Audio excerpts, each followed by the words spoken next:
Ya, jadi kan kemarin kita baru mempelajari persiapan eksperimen ya. Sebelum kita melakukan eksperimen, apa saja yang perlu kita siapkan? Yaitu adalah hipotesis. Dan yang kemarin kita siapkan hipotesisnya itu adalah hipotesis customer dan hipotesis problems. Itu yang mungkin teman-teman merasa kok customer lagi, problems lagi gitu ya. Iya. Ya karena kemarin juga saya sudah sebutkan kan bahwa hipotesis itu ada hipotesis inti dan hipotesis turunan. Iya. Hipotesis kalau katanya siapa ada kok YouTuber atau konten kreator itu istilahnya tuh core of the core gitu ya. Intinya inti, ahlinya ahli gitu ya. Intinya inti dari hipotesis adalah hipotesis customer dan problems. Makanya itu kita harus dulu. Setelah itu tervalidasi, baru nanti kita beranjak ke hipotesis yang lainnya, hipotesis solusi. Hipotesis solusi juga banyak tuh dalamannya apa saja. Jadi kemarin kita udah persiapan hipotesisnya, dan sekarang kita coba melangkah mempersiapkan eksperimennya. Seperti yang saya share tadi, kita hari ini akan melangkah selangkah lebih maju lagi dari yang sebelumnya. Sebelumnya kita udah bicara bagaimana mempersiapkan proses eksperimen, yaitu dari aspek hipotesisnya.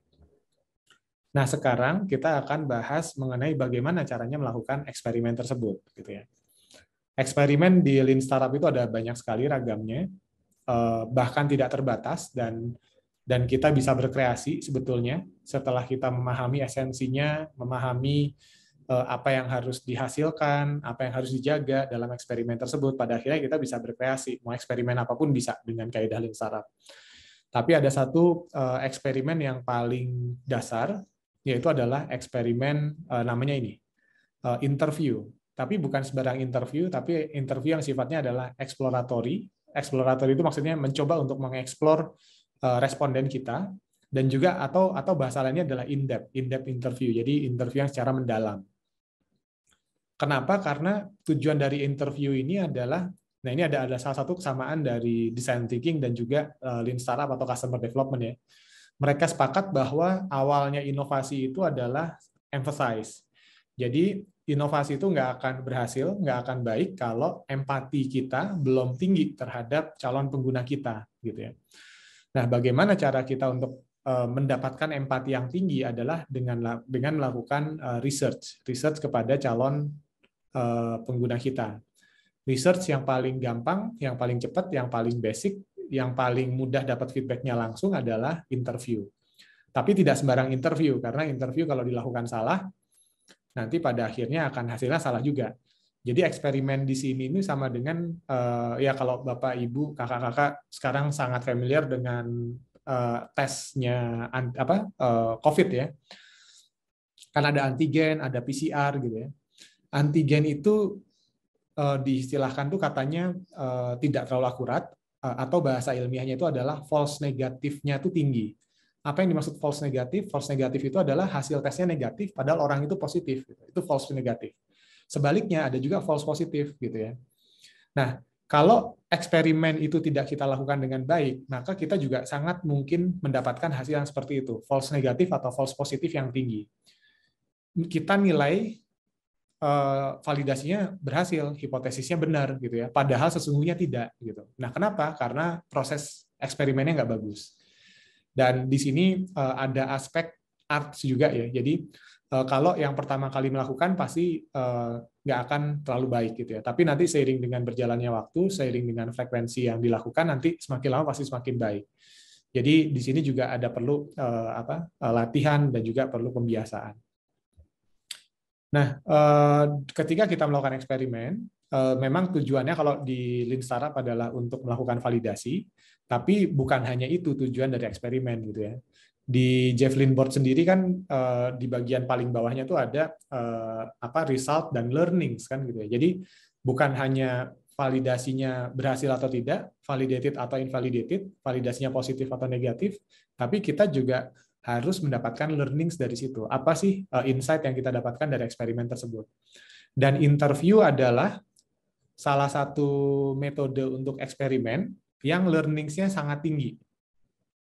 Potensi untuk kita mendapatkan learnings dari situ sangat tinggi. Kenapa? Karena kita berinteraksi langsung dengan calon responden kita secara tatap muka maupun tatap layar ya. Kalau zaman sekarang bukan tatap muka tapi tatap layar Zoom gitu ya.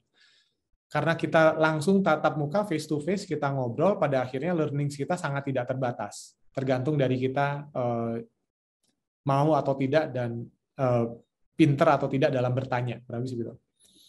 Tapi memang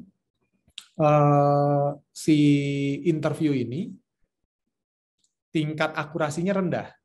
Jadi kalau kita melakukan interview untuk menguji satu hipotesis, itu false positif atau false negatifnya bisa jadi sangat tinggi. Tapi nggak apa-apa. Kenapa? Karena eksperimen interview itu sangat murah dan sangat cepat. Jadi kalaupun hasilnya nggak bagus, nanti kita bisa validasi ulang, bukan validasi ulang, diperkuat hasil validasinya dengan eksperimen berikutnya. Tapi setidaknya adalah kita bisa dapat learning dari sini. Tapi meskipun demikian, kalau kita sudah baik dalam melakukan eksperimen interviewnya, kita tetap dapat memperoleh hasil validasi yang cukup akurat. Intinya adalah ketika kita mengeksperimen itu jangan kegeeran. Jangan kegeeran. Kenapa? Karena orang-orang, khususnya orang Indonesia, dia biasa untuk menyenangkan hati orang lain, gitu ya. Jadi kalau kita tanya nih, misalkan ini kuenya enak atau enggak, gitu ya. Ketika dia tahu kalau ini kita kuenya ini kita yang bikin, gitu ya, dia pasti cenderung jawabnya iya, gitu. Padahal belum tentu menurut dia enak, gitu. Jadi dia tuh sangat senang orang pada umumnya dan juga terutama orang Indonesia atau orang Timur, gitu ya. Ketika dia tahu bahwa kita ada intensi tertentu, dia cenderung ingin menyenangkan kita. Itu penyebab utamanya terjadinya false positif di sini.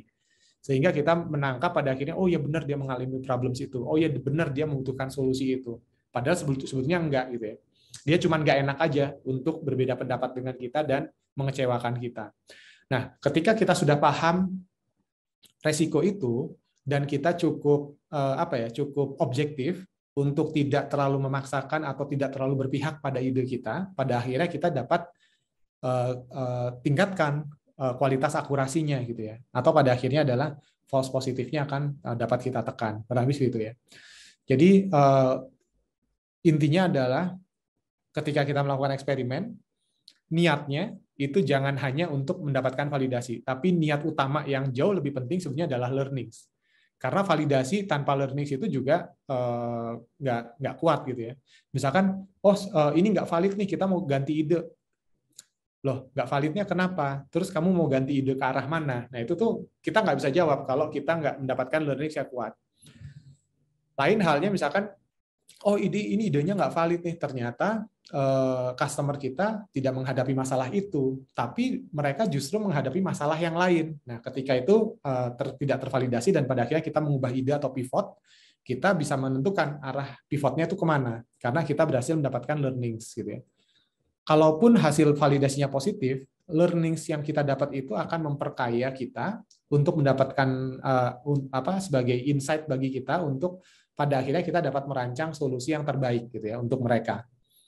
Jadi jangan korbankan learnings ini. Jadi sekali lagi ini adalah justru manfaat yang paling besarnya adalah di sini, gitu ya, di learnings.